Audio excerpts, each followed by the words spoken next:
I wanted to ask, so it kind of ties into the different modalities of healing. So your dad's been open about psychedelics.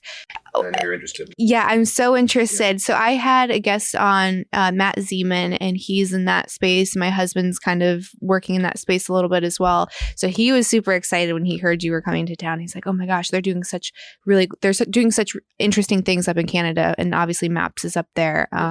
So have you used that modality? Are you open about that psychedelics? Can you kind of share your experience? Yeah, well, my story with psychedelics is a little bit complicated. Okay.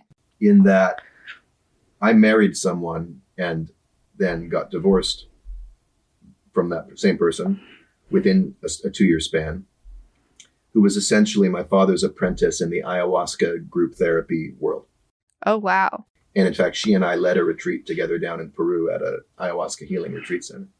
I've done probably 40 or 50 ayahuasca ceremonies. Holy cow. I've done MDMA in a psychotherapeutic context. I've done ketamine once. Okay. Intramuscularly, which just took me, it was the most psychedelic thing I've ever done. I mean, there was no me. It was just a space trip. I'm not even sure what happened. Maybe some neurons got rewired. It was kind of cool, but I don't really know how to talk about that experience. I'm no longer doing that. Not forever necessarily. I have nothing against it, and I certainly would speak, and will right now, speak highly of its potential. And I think for anyone who's curious about it or called to it, there's something there for you, for sure. Ayahuasca in particular is a very demanding teacher and healer. Talk about healing, wanting something from you. Ayahuasca is not a passive, it's not a drug. You do not consume it and wait for it to do something to you. Ayahuasca is a living plant spirit. Now, I'm saying this as someone who doesn't particularly have any particular spiritual beliefs.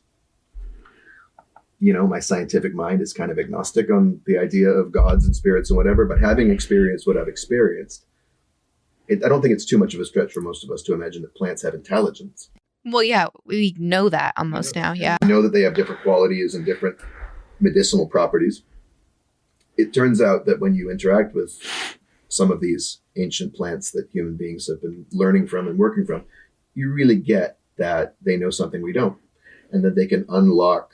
They don't know it in the same way that we know it. They're not like little, it's not like the human mind. It's a different way of knowing. But they can show us things that we can't see with our regular minds. And ayahuasca is a real kind of truth serum, but it's also a hall of mirrors because, sometimes people will say, I had a bad ayahuasca trip. No, you didn't.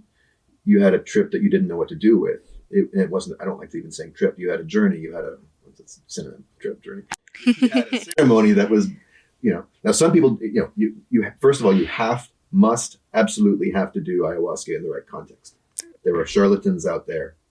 There are pseudo shamans who are, giving people ayahuasca in lofts in Williamsburg, Brooklyn, and putting on like deep house music or EDM or whatever the fuck, and then like leaving the room. That does not seem like a good idea. It's not a party drug. Now, some people, you can turn anything into a drug. You can turn anything into an addiction. You can turn anything can be unhealthy depending on the relationship to it, So some people keep going back and back and back to the psychedelic world because they want to be in that peak state of oneness with everything. Well, sorry, man, you're supposed to actually, I think the curriculum is you're supposed to learn how to do that with the mind God gave you. Mm-hmm. The plant's trying to show you something, not become your new crutch. If you do it with people who are really trained in the ancient medicinal ways, it's a medical system.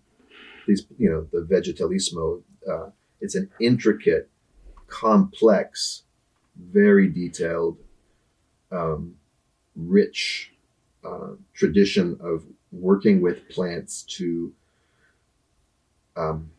help clear people's energies, to help locate in the body and the mind stuck points, blocked areas, kind of black holes of trauma. And the shamans who, and of course, with the way Western capitalist culture has treated and continues to treat indigenous people, these ways of life are threatened and these ways of knowledge are threatened. So it's a compromised thing now that, us Westerners can go and like have an ayahuasca holiday go on an ayahuasca spa retreat or whatever. In a way, it's good, but it's available to us. In another way, we have to be mindful that even the way we approach the medicine is going to affect the way we experience it. But in the ideal circumstance, and there are really good places, I think, and even people here in North America doing it responsibly. And I've had many incredible ceremonial experiences, and some of the hardest moments of my life were in ayahuasca ceremonies. You're going to see things about yourself. And I heard one of your guests say that you have to have a strong intention going into a ceremony. I think her name was it Mia? Mm-hmm. Yeah. That's absolutely true. Something to bring yourself back to. Why am I doing this?